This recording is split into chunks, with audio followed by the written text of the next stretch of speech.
कक्षा में लेके जाता है उसको। उस समाज के मस्जिद है, उस समाज में स्कूलें है, कॉलेज है। वो 4 साल के बच्चे को बताते हैं ये कुरान है बेटा, ये तेरे जीने मरने का रास्ता है, इसको लेके चल, तू आगे बढ़ना है तो तेरे को चलना पड़ेगा। तो वो समाज का पढ़ा लिखा आदमी से लेकर कागज चुनने वाला आदमी भी मस्जिद में एक जगह बैठता है और वो समाज को लेके चलते हैं। वो अपने बच्चे के हाथ में कुरान देता है। एक बौद्ध भाई जिनको कभी ये लोग सब लोग पूरे देश के लोग अछूत बोलते थे, आज देश में एक ताकत बन के उभर गए हो। वो अपने बाप बच्चे के हाथ में बोलता है, बाबा साहब का एक ग्रंथ देता है, बुद्ध और उसका धम्म, ये बाबा साहब का एक ग्रंथ देता है और बोलता है बेटा ये रास्ते से चलो। उनके भी बौद्ध विहार चलते हैं, उनके भी कॉलेज चलते हैं, उनका भी मिशन चलता है, भिक्खू बन के समाज के लिए काम करते हैं। पढ़े लिखे लोग समाज को मदद करते हैं। पूरे देश से दीक्षा भूमि से जो आदेश निकलते हैं पूरे देश के दलित बौद्ध भाई मान लेते हैं।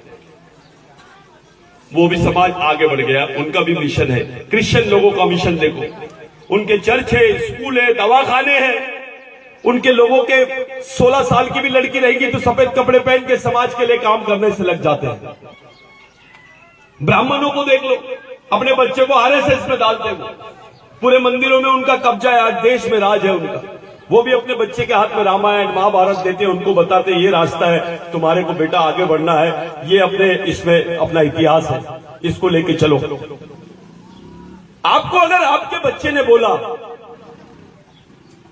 आपके बच्चे ने आपसे पूछा कि मैं कौन हूं इस देश में, मेरा इस देश में क्या अस्तित्व है, मेरे को कौन से रास्ते से जाना है, कौन से रास्ते से बचना है और मेरे को किस तरीके से जीना है, अगर आपको पूछा तो मैं आपसे पूछता हूं कौन सी किताब देंगे अपने बच्चे के हाथ में आप लोग?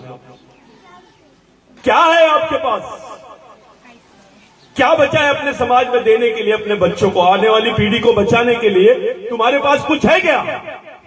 नहीं है।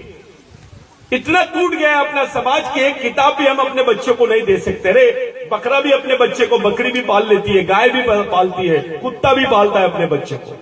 इंसान और जानवर में एक फर्क है कि इंसानों का समाज है, उनकी संस्कृति है, उनके विचार है, जानवरों के नहीं है। हम लोगों को मंदिर मालूम है, भगवान मालूम है, लेकिन अपनी संस्कृति नहीं मालूम, अपने अधिकार नहीं मालूम, अपना जीवन का क्या रास्ता हो सकता है वो सब नहीं मालूम हमको। आपने बिरसा मुंडा को बिठाया, आज बिरसा मुंडा के बारे में आप लोगों ने इतना बड़ा काम किया कि जो नेताओं ने नहीं किया, लेकिन आपको मालूम होना चाहिए कि बिरसा मुंडा से हमारे समाज का रिश्ता क्या है, आदिवासियों का क्या रिश्ता है बिरसा मुंडा से। बिरसा मुंडा भगवान से बड़ा आदमी है। मैं तुमको पूछता हूं, देखो क्यों भगवान से बड़ा आदमी है, थोड़ा समझने की कोशिश करो।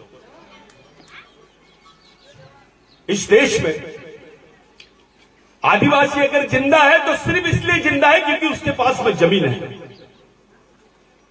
आदिवासी अगर जिंदा है तो सिर्फ इसलिए जिंदा है क्योंकि उसकी पहचान है आदिवासी है और उसको आरक्षण है।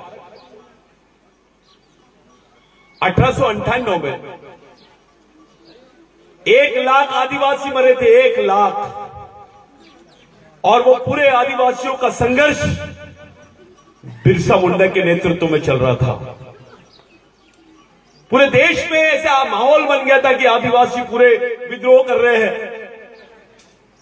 और 1 लाख आदिवासी मारे गए। सेकेंड वर्ल्ड वॉर में भी इतने लोग नहीं मरे, द्वितीय विश्व युद्ध में भी जितने लोग नहीं मरे हैं उतने जमीन के लिए आदिवासी लोग मरे हैं। और उसी से घबरा के अंग्रेजों ने ब्रिटेन में कानून बनाया।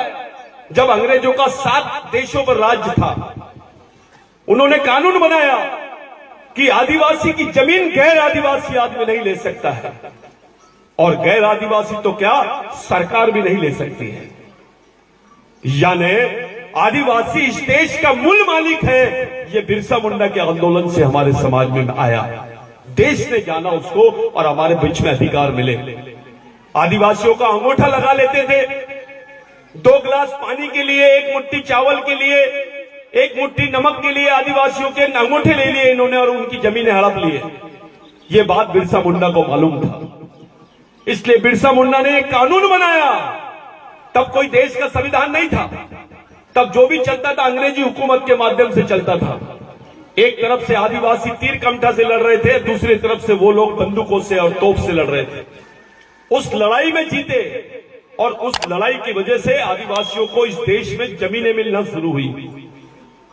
आज जो तुम्हारे पास 5 एकड़, 2 एकड़, 3 एकड़, 4 एकड़, 5 एकड़ जमीन है, ये केवल और केवल बिरसा मुंडा के आंदोलन की वजह से है, किसी राजा ने नहीं दिया।